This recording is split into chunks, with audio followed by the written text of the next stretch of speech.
दिल्ली के अंदर जो प्राइवेट स्कूल्स हैं उसके अंदर फीस की जो हाइक हुई है उसके खिलाफ जो हैं जो अभिभावक हैं वो सड़कों पे उतरे हुए हैं। शुरुआती समय में रेखा गुप्ता से भी मुलाकात की गई थी। रेखा गुप्ता ने स्कूल प्रशासन से बातचीत भी करी थी, लेकिन कोई हल नज़र नहीं आया है। अभी दिल्ली की सड़कों पर अभिभावक अपने बच्चों की सस्ती शिक्षा के लिए जिद्दोजहद कर रहे हैं। कभी दिल्ली की चीफ मिनिस्टर रेखा गुप्ता के ऑफिस का घेराव हो रहा है तो कभी किसी स्टेडियम का। आज अंतर्राष्ट्रीय योगा दिवस है।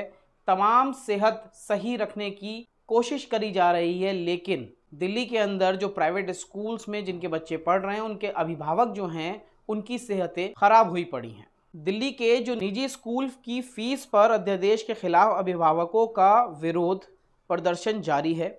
दिल्ली के मुख्यमंत्री को विरोध पत्र भी सौंपा गया है।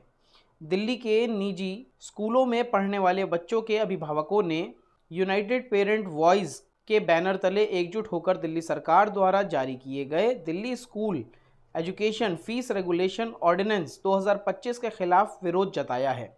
अभिभावकों ने मुख्यमंत्री को ज्ञापन सौंपते हुए शांतिपूर्ण सत्याग्रह के दौरान इस अध्यादेश पर गहरी चिंता और असहमति जाहिर की है।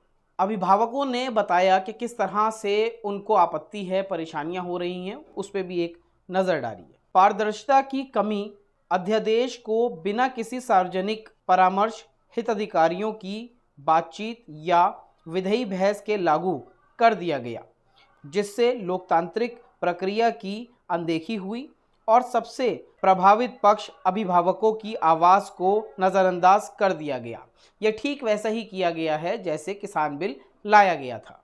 अभिभावकों को बिल बनाने की प्रक्रिया से बाहर रखना, मसौदा तैयार करते समय किसी भी अभिभावक संस्था को शामिल नहीं किया गया, जबकि अभिभावक मुख्य हितधारक होते हैं, उन्हें कोई भूमिका या अधिकार नहीं दिया गया। अभिभावकों की तुलना में स्कूलों को अधिक लाभ पहुंचाना। बिल के अनुसार अगर अभिभावकों को फीस बढ़ोतरी पर आपत्ति करनी है तो कम से कम 15% अभिभावकों की सहमति ज़रूरी है।